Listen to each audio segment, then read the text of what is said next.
Hello and welcome to Eastern Roman history.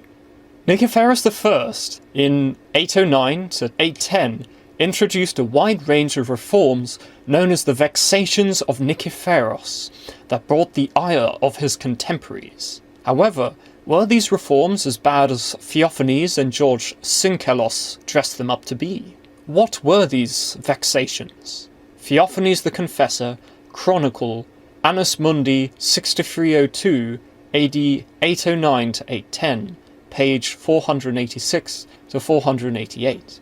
In this year, Nikephoros, following the godless punishments and intent on humiliating the army altogether, removed Christians from all the Famata and ordered them to proceed to the Sclavania after selling their estates. The state of affairs was no less grievous than captivity. Many in their folly uttered blasphemies and prayed to be invaded by the enemy. Others wept by their ancestral tombs and extolled the happiness of the dead. Some even hanged themselves to be delivered from such a sorry past. Since their possessions were difficult to transport, they were in no position to take them along, and so witnessed the loss of properties acquired by parental toil. Everyone was in complete distress. The poor, because of the above circumstances, and those that will be recounted later on, while the richer sympathized with the poor, whom they were unable to help, and awaited heavier misfortunes. These measures were started in the month of September and completed by Holy Easter. In addition, he ordered a second vexation, namely that poor people should be enrolled in the army and should be fitted out by the inhabitants of their commune, also paying to the treasury 18.5 nomismata per man, plus his taxes and joint liability. His third evil invention was that everyone was to be assessed, and everyone's taxes were to be raised with an additional payment of 2 curatia per man for the paperwork. The fourth measure he ordered was that all remissions should be cancelled. The fifth was that the parioikoi of charitable foundations, of the orphanage, of hostels, homes for the aged, churches, and imperial monasteries should be charged the half-tax, counting from the first year of his usurpation, and that their more important estates should be transferred to the imperial domain, whilst the rates due to them should be added to such estates and parioikoi as were left to the charitable foundations, with the result that many of them had their tax doubled, whereas their dwellings and rural holdings were reduced. The sixth measure was that the strategoi should keep an eye on all who recovered quickly from poverty and exact money from them as if they had found treasure trove. The seventh was that everyone who in the previous 20 years had discovered any kind of jar or vessel should likewise be deprived of their money.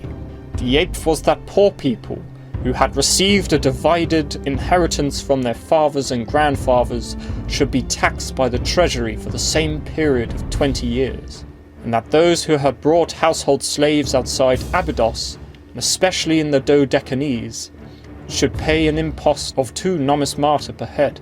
The ninth was that shipowners who lived on the sea coast, especially that of Asia Minor, and who had never practiced agriculture, should be forced to buy some of the estates he had seized, with a view to being assigned an assessment by him.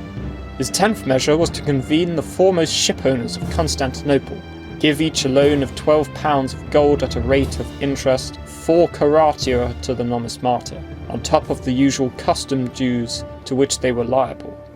I have made a succinct and brief record of these actions, and they are but a small part in order to indicate this man's inventiveness in all manner of greed.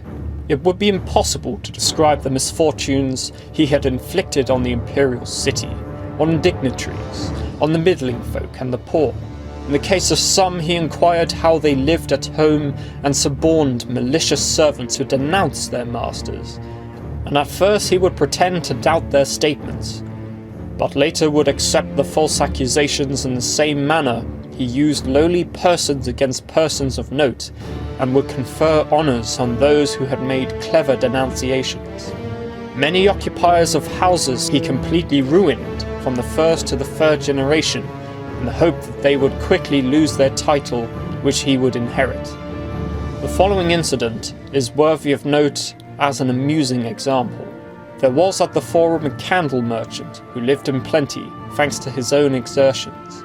The universal devourer summoned him and said, "Place your hand upon my head and swear to me how much gold you have." The latter at first declined, pretending to be unworthy, but was forced by him to do so and admitted that he possessed 100 pounds. The emperor ordered on the spot that the sum be produced and said, "What need have you of so much worry? Be my guest for lunch, take 10 pounds, and go home satisfied with what you have." There is a lot that can be inferred from this passage. They do give important insights into the economic and social developments of the period.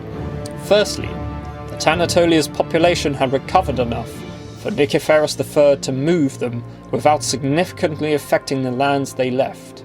He innovated in funding soldiers so that they were better equipped and more of them, organization of the state's grasp of its resources, removing tax exemptions so that the wealthy and those that were lost to the fisc, such as parioikoi, were paying taxes. It also implies that the previous regime under Constantine VI and Irene of Athens was detrimental to the health of the government and its capability to cope.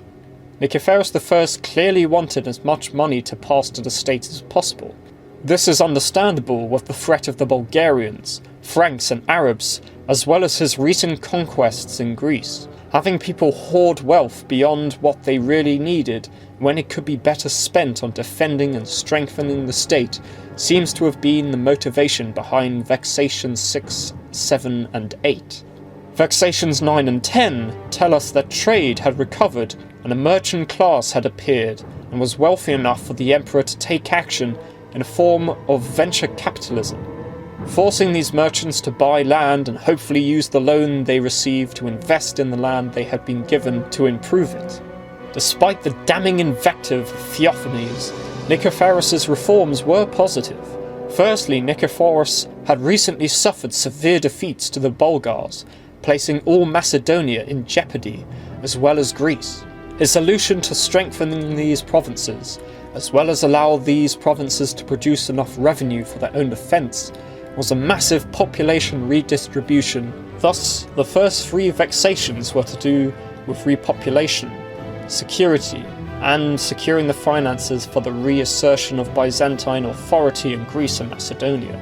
We know that it was at this time that Nikephoros I created the themes of the Peloponnese, Kephallonia and Thessalonica. Dalmatia was turned into an archontate. This massive movement of people seems to have been very successfully managed, since apart from the suicides mentioned, no one was killed or rebelled, and there was no adverse effects on the provinces after the population redistribution.